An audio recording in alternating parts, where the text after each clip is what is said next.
como el Gran Centauro del norte. Y Villa hasta se da el lujo de repetir las escenas para que salgan bien para las producciones cinematográficas norteamericanas.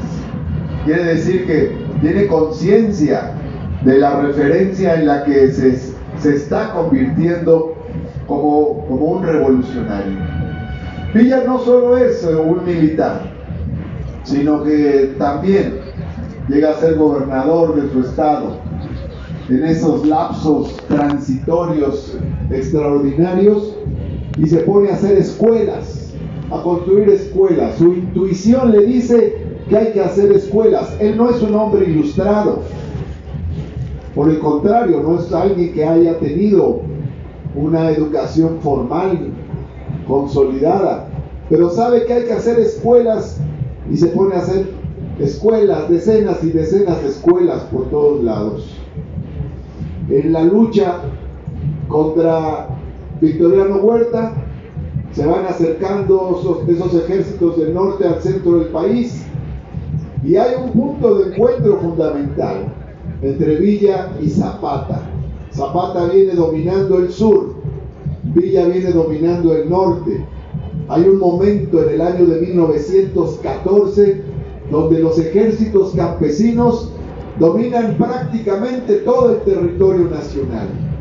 Carranza se ha quedado fuera de la ciudad preventivamente, con cautela, y ha llegado Villa. Llega Villa y llega Zapata. Llegan aquí, se encuentran en Xochimilco, y se van a Palacio Nacional, y en Palacio Nacional Villa se siente en la silla presidencial. De ese tamaño es el poderío que tienen en ese momento los ejércitos campesinos revolucionarios. Es la parte más profunda de la Revolución Mexicana, el momento cumbre. Y Zapata le dice a Villa: yo no me siento en esa silla porque está embrujada. Pero Villa, que era más temerario, sí se sentó, aunque estaba embrujada la silla, y se sentó en la silla presidencial. En ese contexto de poderío hacen la Convención de Aguascalientes, y prácticamente ellos influyen en esos presidentes interinos que se van sucediendo de la Convención de Aguascalientes, y van dominando el ambiente de la ciudad y del país. Pero llega un momento en que cada uno se regresa Zapata al sur, Villa al norte, y comienza otra etapa, y el ejército de cabeza Carranza envía a Obregón a combatir a Villa, y lo van replegando hacia el norte del país. Villa, un gran estratega militar, se defiende y va evitando hasta donde puede, va evadiendo las situaciones complejas. Es más, asesinan a Zapata en 1919, asesinan a Carranza en 1920, y Villa ha evadido esos momentos. Y cuenta Taibo el momento en el que Villa pacta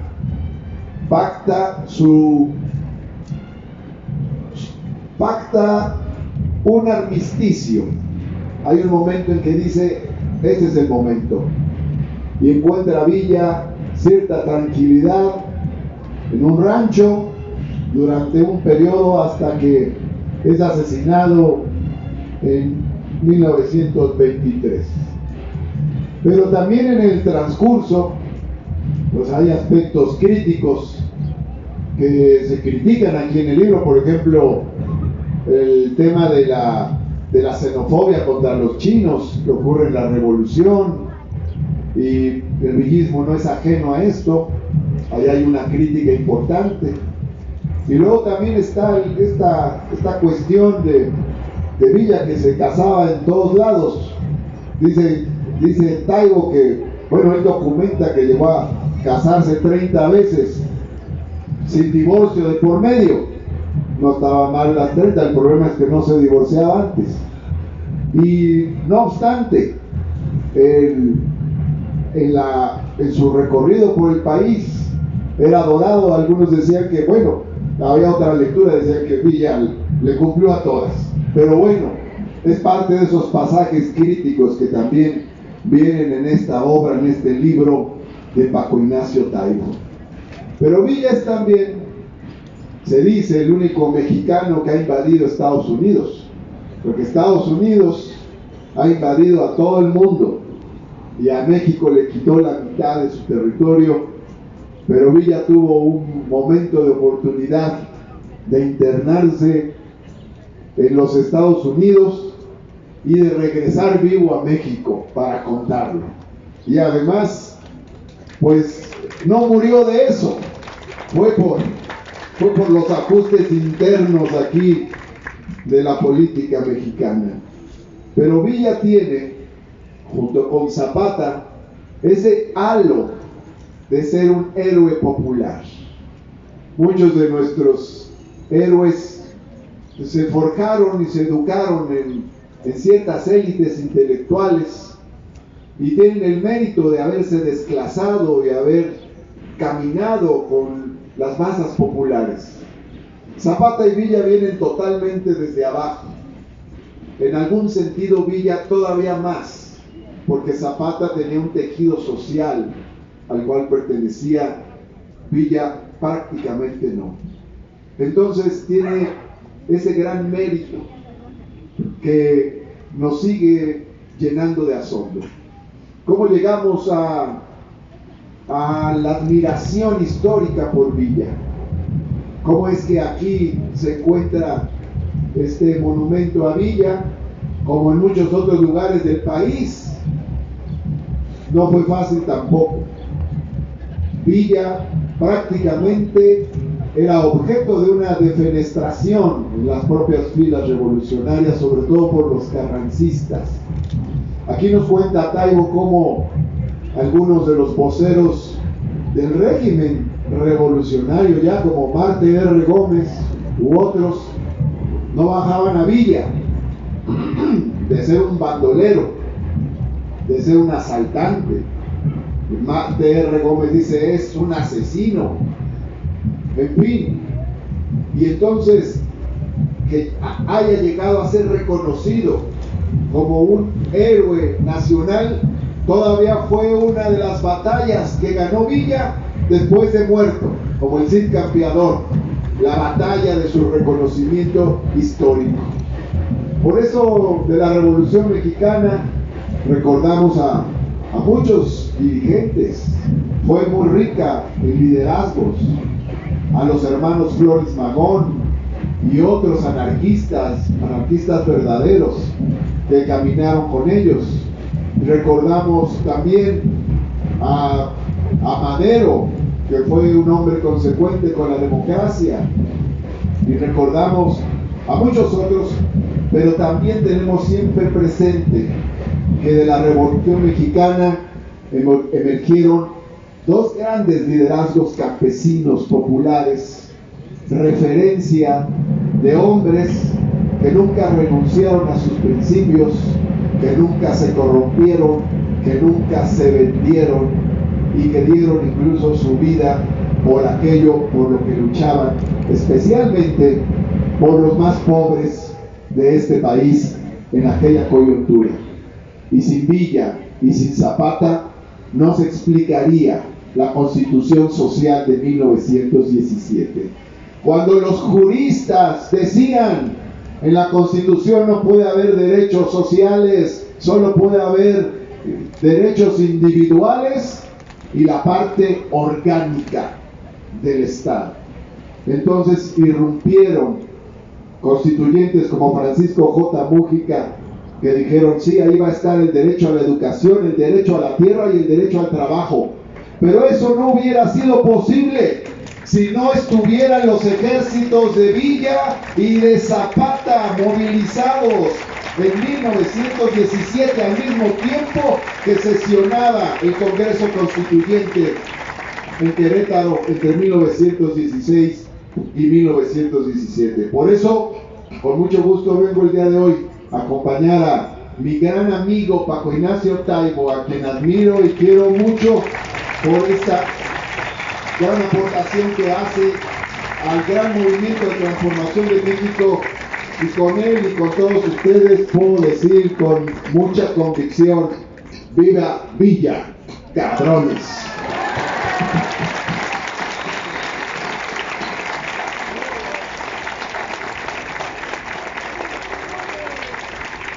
Muchas gracias, maestro Martí Batres Guadarrama.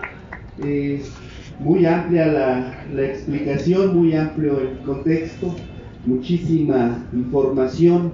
Hay que trabajarla, hay que procesarla, pero bueno, ahora viene nuestro gran ponente, el autor de esta gran biografía, a quien le voy a pedir a la compañera Aranza Zenón que se acerque, por favor, para presentarlo.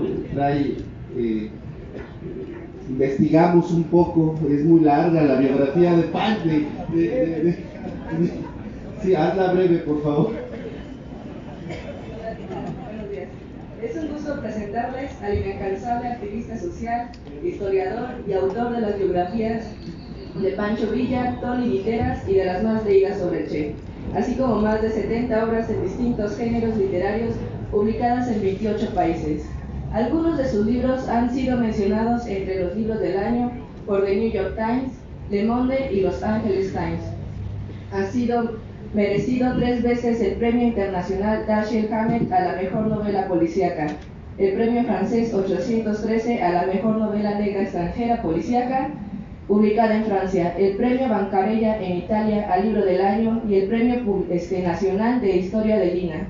Es el creador de la nueva novela negra en español, con la serie protagonizada por Héctor Velasco Arán. Ha sido fundador de festivales como la Semana Negra de Gijón y la AC, promoción de la lectura y la historia Brigada para Leer en Libertad. Sus más recientes libros son la trilogía Patria, Cuentos Incompletos y Sabemos cómo vamos a morir. Desde enero de 2019 es director del Fondo de Cultura Económica. Démosle un fuerte aplauso a Paco Ignacio Taibo II.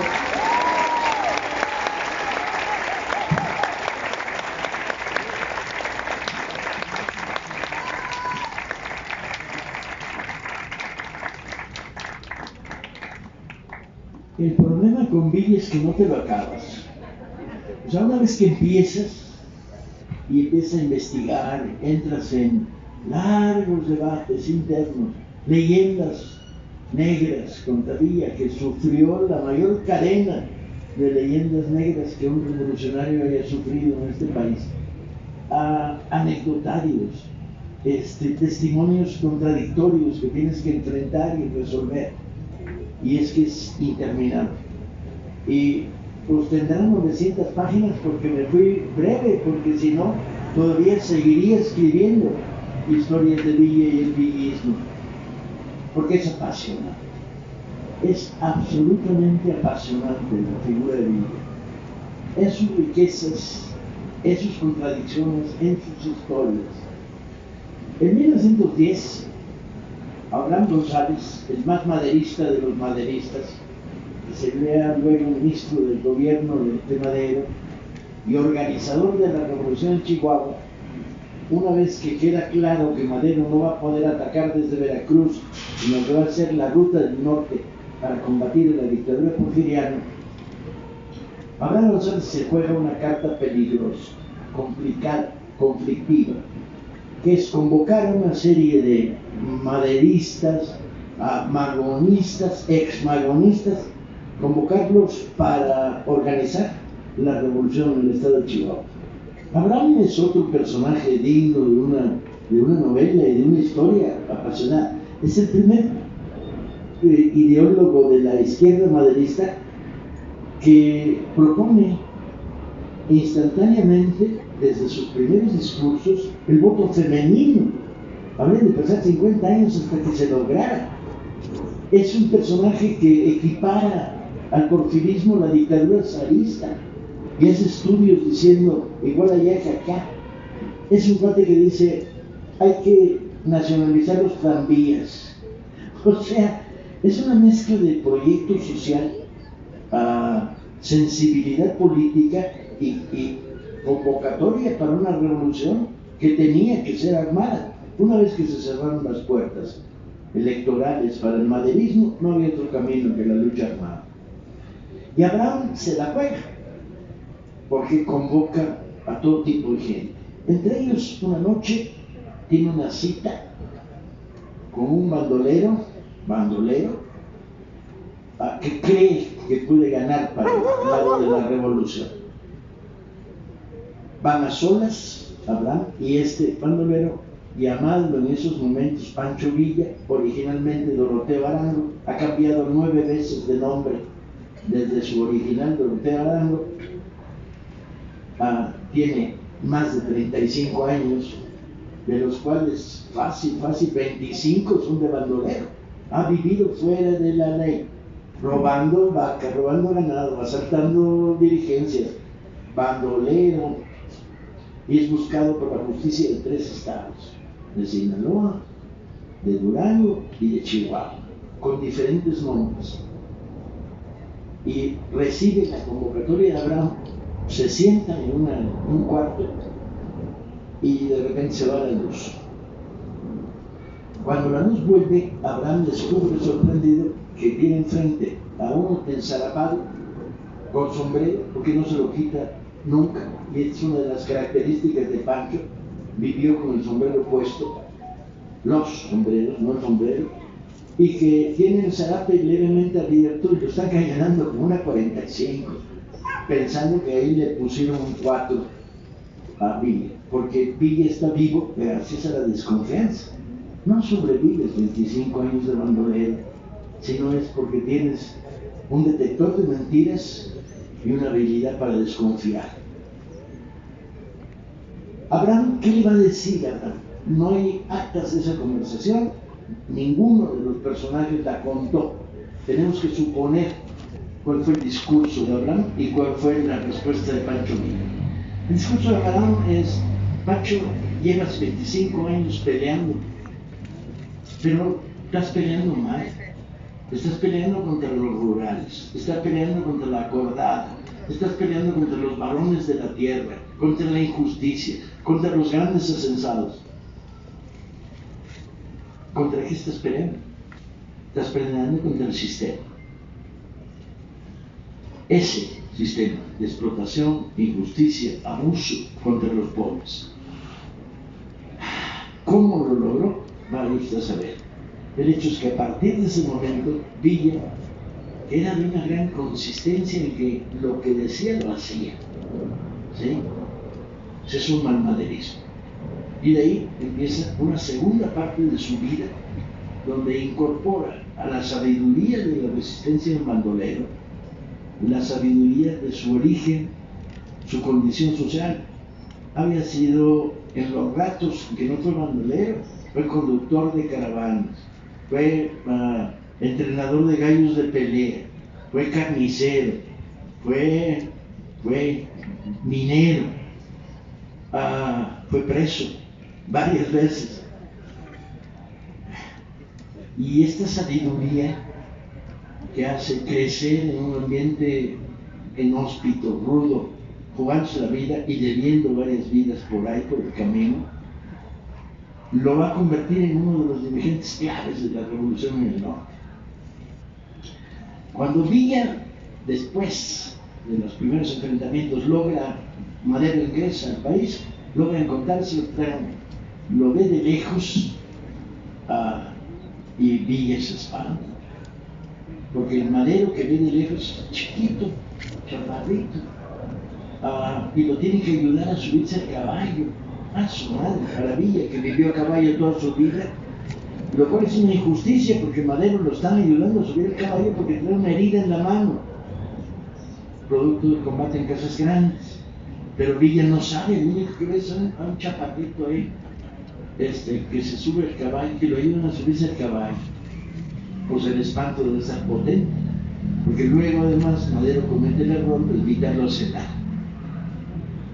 Madero, por si ustedes no lo saben, era vegano. Villa había comido carne de vaca robada durante 25 años y otras cosas muy extrañas. Como por ejemplo, un día asaltó un convoy y se robó 2 mulas con latas de espárragos. Por lo tanto, durante un mes y medio solo comió latas de espárragos. Eso lo había, pero lo habitual era un pedazo de carne recién tasajeada sobre el comal. Y además le gustaba la carne como suela de zapato, bien cocinada, nada de tono medio, no, y era hasta que quedaba rígida la carne. Y Madero lo invita, vegetariano, lo invita a comer verduritas, no mames, compañero. El pinche shock villista de haber sido potente, está viendo a este dirigente de una revolución, de modal refinado, al que no le sabe todavía que Madero era tremendamente valiente, va a ser un motivo de amor Villa Madero, pero vegetariano. Y no solo, Madero empieza la conversación y le informa a Villa que él mantiene relaciones espirituales con Kardec, porque el espiritista Madero no les quiere contar. Villa es un racionalista de rancho, a los curas no los quiere, ya es el máximo nivel de relación con una religión, ya no digamos a un espiritista que le dice que tiene relaciones a través del éter. Por lo tanto, esa cena debe haber sido terrible, compañero, terrible.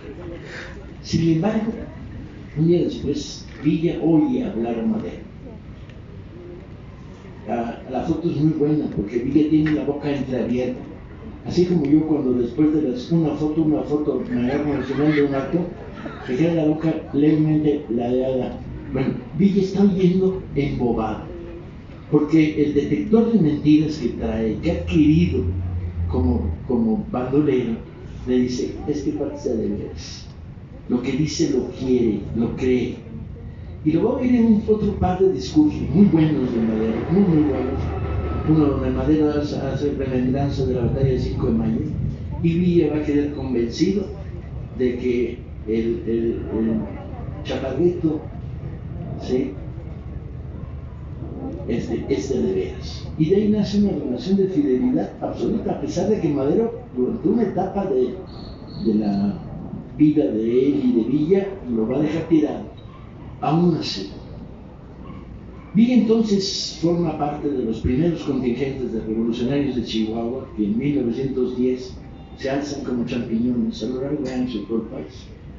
La manera reduccionista que tenemos de estudiar historia de México nos dice, y entonces estalló en 1910 la revolución en Cuchillo Parado, Chihuahua, donde un maestro de escuela dirige a 20 campesinos armados, o la maravillosa historia de los hermanos Cerdán, que están acopiando armas en Puebla y los descubre la policía porfiriana y les entra tiros. ¿Y el resto?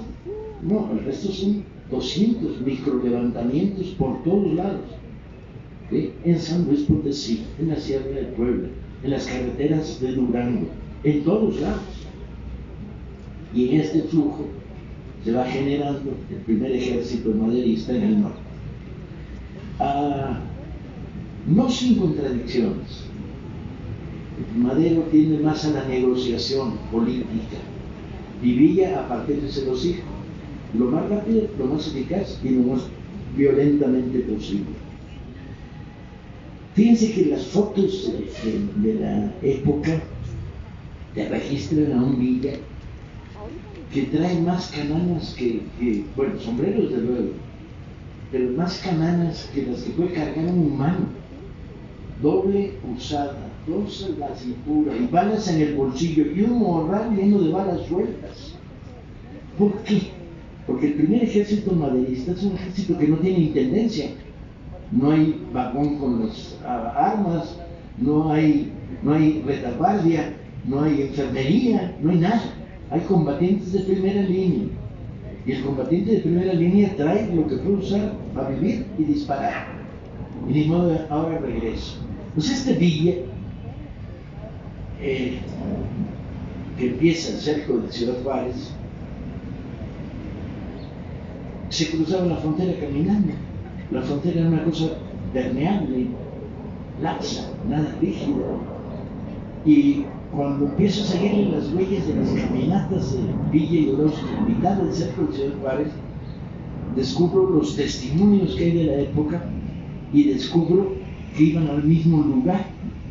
Cruzaban caminando, armados, ni que les pidiera cuentas, y se iban a una drugstore donde Orozco le pegaba la lipus.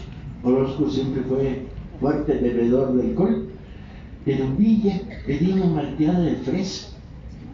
Cuando lo descubrí, yo dije, no me va a creer nadie. Cuando escriba este libro, nadie me va a creer que el terrible, el injudioso, el Pancho Villa cruzaba la frontera para comerse malteadas de fresa. Que Villa era antialcohólico. Parte de su reflexión sobre su juventud es que el alcohol había matado a millares de pobres y los había reducido a la miseria profunda, y sería antialcohólico toda su vida. Por más que luego el cine norteamericano nos pintaría a un Villa borracho, una y otra vez. Y la leyenda negra haya suya la imagen de un Villa borracho, y se la creería.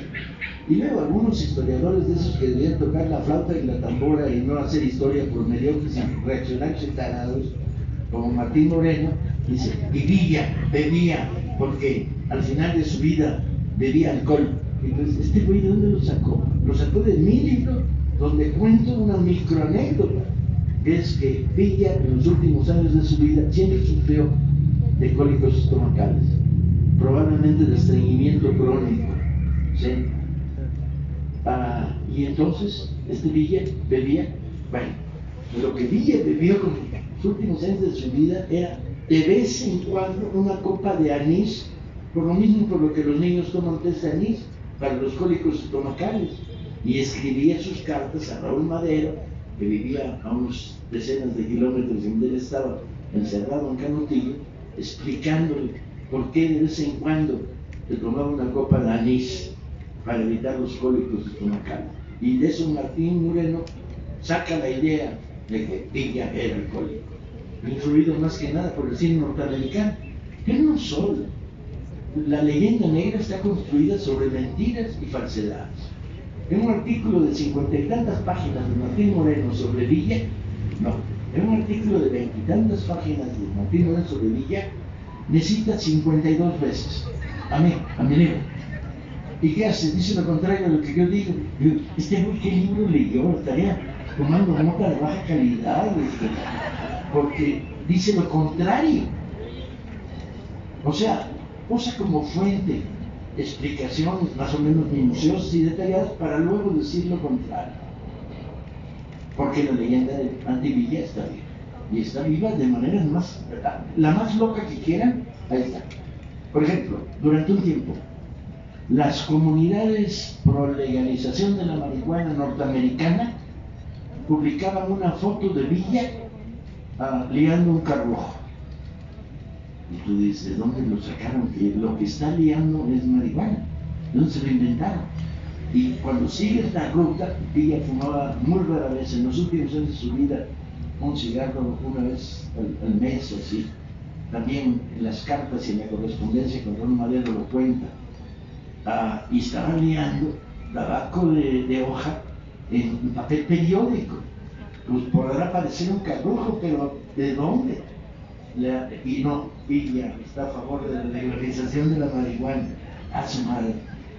Y esa es una y otra vez la que se les ocurre, ¿sí? La historia de Villa y su relación con las mujeres pues es muy curiosa. Primero, era polígamo. Pero también eran polígamos los mormones y nadie los ha expuesto la cruz del vampiro en aquella época en Chihuahua, porque Villa más era un polígamo muy singular. Durante toda su etapa de bandolero creó relaciones con mujeres cuyo corazón de la relación era evidente una relación sexual y amorosa con algunas mujeres, pero el corazón de esto era la estructura del compadrazgo. Donde creabas una relación de compadrazgo, creabas una base de apoyo, creabas un punto para poder llegar en la noche y tocar la puerta que te abriera, creabas una relación de complicidad, creabas a alguien que le podías vender las vacas que te habías robado 50 kilómetros del oriente sin que te pidiera cuentas. Entonces, Villa fue creando estas relaciones de amor y compadrazgo en toda su etapa bandolera. Solían ser de una en una, no se le conocen varias simultáneas, aunque yo no apostaría por eso. Una vez discutiendo que el capitán que dirigía el museo de Pancho Villa en Chihuahua, me decía 26 matrimonios, y decía 27, decía yo. Y él decía 26 y aquí está. Y yo decía 27 y aquí está. Y yo tenía razón, le gané la apuesta, porque Villa se casó 2 veces con una compañera porque se le olvidó que ya se había casado.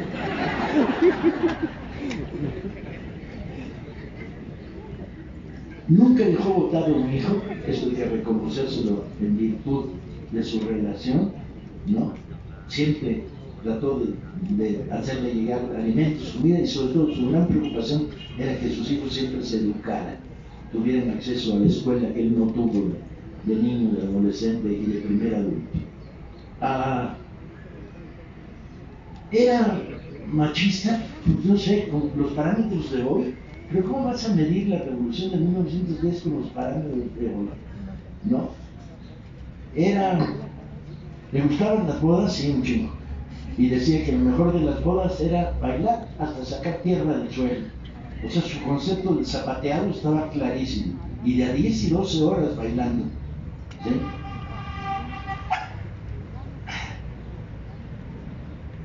Durante un tiempo el rumor del Villa violador no existió, hasta donde pude investigar minuciosamente en otra cosa. De hecho, hay un discurso muy importante. Villa no era de grandes discursos, era de discursos muy breves y de mucha chorcha, mucha plática de hoguera en el campamento. De ahí la gran cantidad de anécdotas que fue regando a lo largo de su vida y que escucharon unos y otros. Pero su discurso de Torreón sobre el problema de lo femenino es muy curioso. Les dice a la tropa formada que va a dar la batalla de Zacatecas, les dice, si ellas quieren y ustedes quieren, pues órale. Y si ellas se quieren que se casen, pues cásense, hombre. ¿Qué mal tiene? Pero el que abuse y usa la palabra forzar a una mujer, pena de muerte. O sea, establece la violación como sujeto de pena de muerte en el ejército de la División del Norte. En su lógica de preocuparse por la sociedad civil. La leyenda negra lo va a perseguir una y otra vez. Pero tienes que verlo crecer en la historia. Tienes que verlo desde que se roba el primer cañón y que tiene una discusión con un oficial de artillería danés, al que el danés le dice, no, mire general, los cañones disparan así. Él dice, no, disparan así. Él dice, no, disparan así. Y descubre la elevación de la artillería. Hasta que inicie la batalla de Zacatecas con Ángeles a su lado, que es un prodigio de batalla en términos de logística militar y de cómo van ablandando las defensas de los federales a partir de destruyendo artilleramente los cerros. ¿Cómo un personaje así no lo vas a creer? Cuando remitimos a lo que cuenta Martí sobre las escuelas, va a ser gobernador de Chihuahua 40 días hasta que recupera el mando de la División del Norte. Y en esos 40 días funda 50 escuelas, más de una diaria. ¿Cuántas escuelas había en Chihuahua en esa época? 50. O sea, duplica el número de escuelas. ¿Cuál es el método millista para fundar escuelas? Va caminando por Abasolo, y dice, ay, niños ahí jugando. Es que no hay escuela. Le dicen, no, en general no hay escuela. Que no había. ¿Qué es eso? No, pues eso es un ex convento que está abandonado. Era esa escuela. Y maestros, pues contraten a 3. Si él mismo viene atrás el pagador de la División del Norte pagando salarios a maestros. Y mañana tiene que haber escuela. este método de justicia directa, no, pobre Villa hubiera tratado por la 4T y sufriría de los trámites burocráticos para lograr cualquier pinche cosa. Porque Villa era el poder directo de la voluntad popular. Su relación con el dinero es bien curiosa. Los antivillistas de la leyenda negra dicen, y robó, y se quedó, y guardó, y tuvo al final de su vida tesoritos enterrados. Pues sí, es cierto. Villa enterró al menos 6 o 7 tesoros que luego fue sacando para mantener la División del Norte, para comprar municiones. No era un tema personal, el dinero no lo calentaba mayormente. De hecho, hay un anecdotario glorioso sobre Villa y el dinero, que es cuando Venustiano Carranza le manda en la primera etapa de la revolución contra Huerta, le manda $1,000,000 de pesos, llega el funcionario de Venustiano y le dice, mi general, aquí están $1,000,000 de pesos, y abre 2 maletas, y me los firme, y dice, ¿y te firme qué? Que le voy a dar $1,000,000 de pesos. Y pues échalo, dice, ¿qué te firme qué? No, es que, y le va a traer. Para esos momentos Villa ya sabía firmar, porque había aprendido a firmar dibujando su nombre. De adolescente, un maestro de escuela le hizo su nombre y él aprendió a dibujarlo, no a escribirlo. Bueno, de cualquier manera ya firmó. Y le dice, abre las mochilas esas. A ver, tú, Juancho, ven aquí para acá, para mantener la mina abierta, etcétera. Y el burócrata carrancista decía, ¿no lo va a contar? Él decía, ese dinero es para gastarlo, no para contarlo. Y iba palideciendo conforme el $1,000,000 de pesos iba desapareciendo la mesa. Esto para las viudas de no sé dónde, esto para comprar caballos en no sé qué, esto para el mantenimiento de la brigada Bracamontes, esto para... Y el burócrata iba viendo cómo desaparecía en la nada su $1,000,000 de pesos, porque el dinero no era para contarlo, era para gastarlo. Esta actitud respecto al dinero, esta actitud respecto a la educación, acompañaría a Villa toda su vida.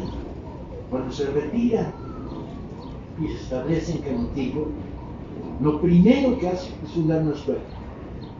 Canutillo es después de haber negociado la rendición con De la Huerta, Calles y Obregón, le dan la hacienda de Canutillo para que ahí se refugie con 500 hombres de lo que quedaba de la División del Norte. Y lo primero que hace es fundar una escuela. ¿Y qué es lo primero que hace en esa escuela fundada? Ponerle el nombre. Es la escuela Felipe Ángeles. ¿Y qué hace después? Contrata a 2 maestros. Y luego él se sienta en las clases, en la parte de atrás. Para esos momentos, habiendo pasado por la cárcel en la Ciudad de México, cuando lo traiciona a Victoriano Huerta y están a punto de matarlo, ahí se suelta leyendo. Luego les contaré que es lo primero que lee. Para esos momentos ya está leyendo El Tesoro de la Juventud y ya va por el tomo 3, porque Villa lee parejo. Va leyendo novelas de Julio Verne, mezclada con cómo son los reptiles. Y ahí se va de lectura continua. Y luego hay que pagarle a los maestros en Canutillo. Está por ahí Regino Díaz Redondo, el periodista, Hernández Hierro, el periodista, perdón, ya mi memoria no es lo que era antes, y registra la famosa conversación que ¿cuánto le vamos a pagar a los maestros? Y Villa dice, lo mismo que a un general, porque son más valiosos. Y dicho y hecho, los maestros de Canutillo tienen salario de general. ¿Qué está leyendo? ¿Qué es lo primero que lee Villa en la cárcel? Cambie de tema y me disperse, porque esta es una conversación dispersante. No les voy a explicar nada, nomás los voy a convencer de que Villa era toda madre y hay que leerla eso. Que somos lo que somos porque venimos de donde venimos. Y si tenemos un pedazo de nuestra alma vivista, aprovechémonos de ella porque la vamos a necesitar para acabar de derrocar a la oligarquía en este país. Entonces, ¿qué leí? En la cárcel, cuando le pone el 4 Victoriano Huerta, Madero lo deja tirado, no interviene, los hermanos de Madero tratan de salvarlo, y Villa, gracias a Magaña, zapatista encarcelado, se pone a leer, ahora sí, por primera vez en su vida, aprende a leer bien, y lee Los Tres Mosqueteros y la historia verdadera de la conquista de la Nueva España. De ahí obtiene dos reflexiones. La de Los Tres Mosqueteros es que todos para uno, uno para todos. La neta. Y de la conquista dice, cómo era pendejo Cuauhtémoc, que Cortés se lo cuatrapeó, porque Villa no va a tener una estructura ideológica campesino indígena. Piensen, es del norte, hombre. Ahí lo único que conoces a los yaquis y la mitad pelean de su lado y la otra mitad contra él. Y no tiene relación en las comunidades yaquis en Sonora. ¿Sí?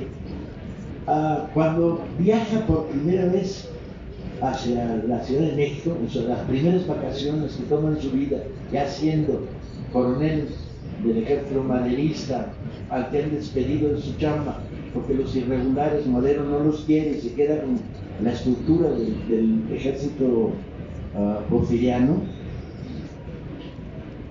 se le ocurre con Lucita Teotihuacán. Hay registros dos sobre lo que pasa en Teotihuacán. Lo primero que pasa es que queda deslumbrado por las pirámides. Lo segundo es que le dice a los que lo acompañan, Néstor, etc., oigan, pero los que construyeron esto ya se fueron, ¿verdad? Y le dicen, sí, mi general, ya se fueron. Se me hace que sí, porque la bola que están por aquí se ven como una bola de huevones que no levantan la pinche pirámide. Su relación con el mundo del sur no existe. El primer tamal que toma, lo toma porque Villa se lo invita, porque Zapata se lo invita, ¿sí? Y porque insiste. Por cierto, en esa reunión en Xochimilco, Zapata insiste que se eche un tequila, y Villa se resiste, hasta que por cortesía le da un trago al tequila y se pasa media reunión tosiendo, ¿no? Es muy, muy curioso.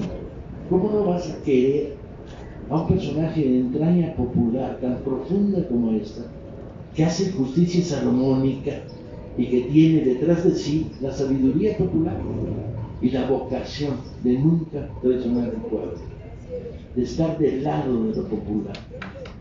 ¿Cómo no vas a querer a un personaje que cuando el muy fifí de Vasconcelos se sienta con él en Palacio en una comida y le dice, mi general, le voy a enseñar cómo se comen los espárragos, y le mete tenedor y cuchillo y el espárrago sale volando? Villa se sonríe porque ha pasado 15 días de su vida solo comiendo pinches espárragos, y se comen así, le dice a Vasconcelos. ¿Cómo no vas a querer un personaje así? Donde, por cierto, la única enmienda que le voy a dar al Martín García no era la presidencial, compañero. La presidencial se la había robado Carranza y se la había llevado para Veracruz, y era una silla pinche de cuero. Esa era una silla de largo de tejada que iban pasando. Zapata dijo, nos sentamos, y ella dijo, pues nos sentamos, y ahí se sentaron y les tomaron la famosa foto. Curiosamente, en la foto solo hay cantidad de personajes que iban pasando. Un hijo de Zapata, Gerardo Magaña de un lado, los revolucionarios de San Luis, un vendedor de periódicos, están en esa foto. Pero la parte divertida es que Villa en esa foto, hay dos tomas, se disparó la cámara 2 veces. En las dos está el mismo fenómeno, que es Villa mira de lado, ¿qué está viendo? Mujer de envidia, el sombrero de Zapata. Zapata trae un sombrero de pelo de castor bordado en plata, chingosísimo, y Villa trae un pinche kepí militar chafísimo. Entonces no aguanta la tentación. De 450 fotos que le estudié de Pancho Villa, 444 tiene sombrero. Guaripas norteñas de este pelo, sombreros de 4 pedradas, Stetson, sombrero Sarah Cox del ejército colonial británico. Las 4 que no tienen fotos, una está nadando, otro está en el funeral de Madero y otro está jugando frontón. Y era pedir mucho que también en esas trajera sombrero, pues, porque era eso, un hombre del norte, capaz de hacer cosas maravillosas, como salir de Chihuahua y llegar a Sinaloa con los ojos cerrados y encontrando agua todas las noches, y esto fue cierto y lo demostró, hasta un hombre cuya principal preocupación cuando llega a Irapuato tiene un circo enfrente donde están rugiendo los leones, no lo dejan dormir, convoca a los maestros del pueblo y abren los trenes de la División del Norte para darle de comer a los maestros del pueblo, quedándose la División del Norte sin abasto porque reparte el trigo, el frijol y el maíz a los maestros de escuela. ¿Cómo no lo vas a querer un personaje así? Leámoslo, informémonos, contemos, circulemos, y hagamos de nuestra historia un factor de resistencia política y social. Se vienen tiempos de amplios debates sobre temas electorales, sobre contenidos de la reforma, sobre la necesidad de avanzar y sobre la historia. Somos los que somos porque venimos de un Hidalgo particular, no cualquier pendejo. Venimos de un cura Hidalgo que tuvo una lectura crítica de la Biblia y que cuando todos se achicaron dijo: compañeros, vamos a coger gachupines, y entiéndase por coger lo que les dé la gana. ¿Sí? Ese Hidalgo, que en el momento en que solo Allende aguanta la vara de la represión que viene desde Querétaro, ¿sí? que había sido el traductor del Molière, que sabía 7 lenguas, que había hecho trabajo comunitario toda su vida. Ese Hidalgo, de ahí venimos. Venimos de los negros de Hermenegildo Galeano. Hermenegildo Galeano, la mano derecha del ejército de Morelos, tenía una escolta de 50 negros. Eran el todo o nada, del patria o muerte de Galeano. Porque si eres negro y estabas en la guerrilla de la independencia, eres cimarrón, te habías fugado de la esclavitud y al mismo tiempo estaban armas en mano defendiendo la independencia. Bueno, esos 50 negros de Morelos tenían doble condena de muerte si el ejército gachupín los encontraba. Primero los fusilaban y luego los ahorcaban. Bien, la escolta de Galeano era estos 50 negros. Viene Galeano huyendo, lo persiguen las huestes del Gachupín Garrote, un alférez de caballería. Llega a cruzar el Mezcala,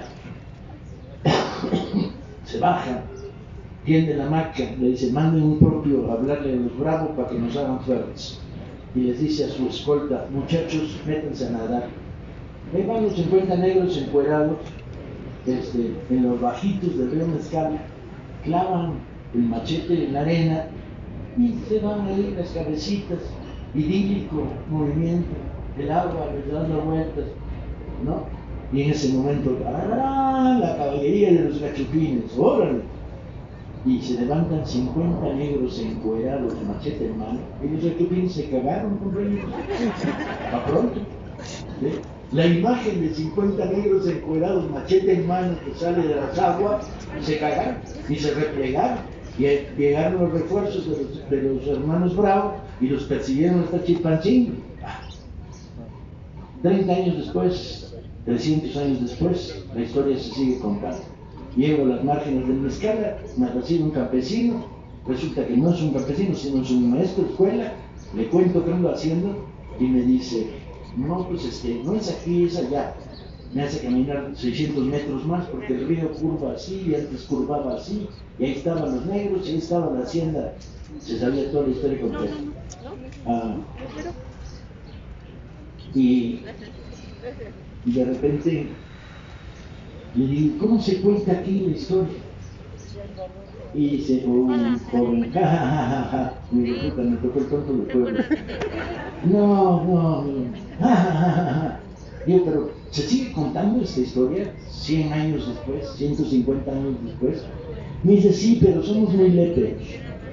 Y yo le digo: compañero, yo estudié en la secundaria 4. Ahí para entrar a estudiar había que alburear al prefecto y al merenguero. Y me dice, consta, le digo, consta.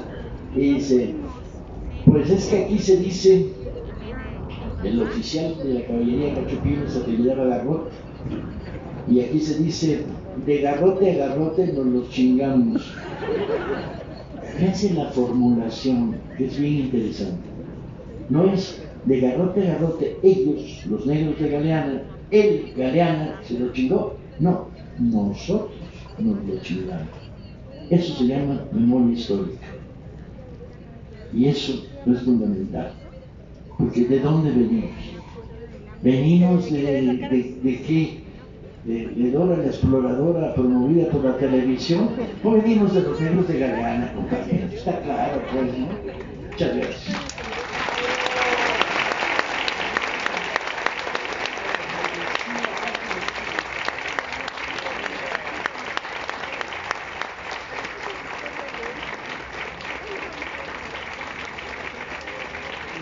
Un fuerte y merecido aplauso a nuestro gran amigo, camarada, escritor de los mejores de este país, Paco Ignacio Taibo II, por favor.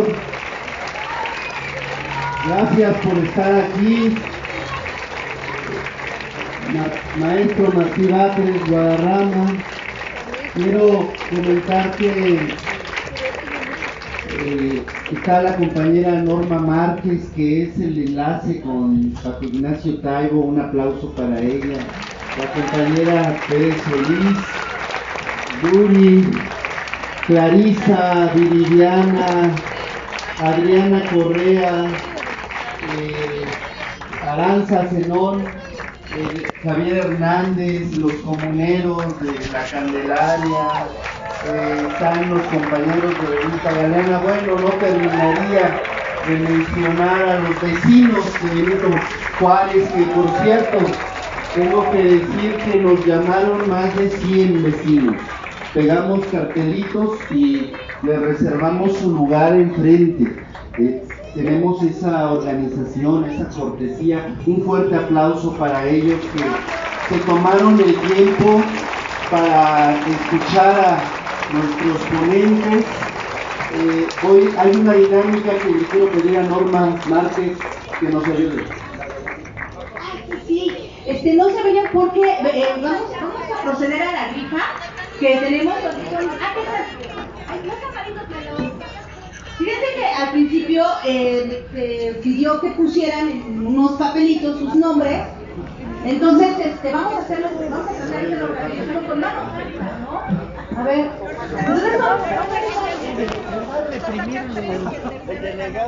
vamos a sacar 3 y el tercero es el ganador. Sí. 5 libros. Entonces sacamos 3 y el tercero es el ganador.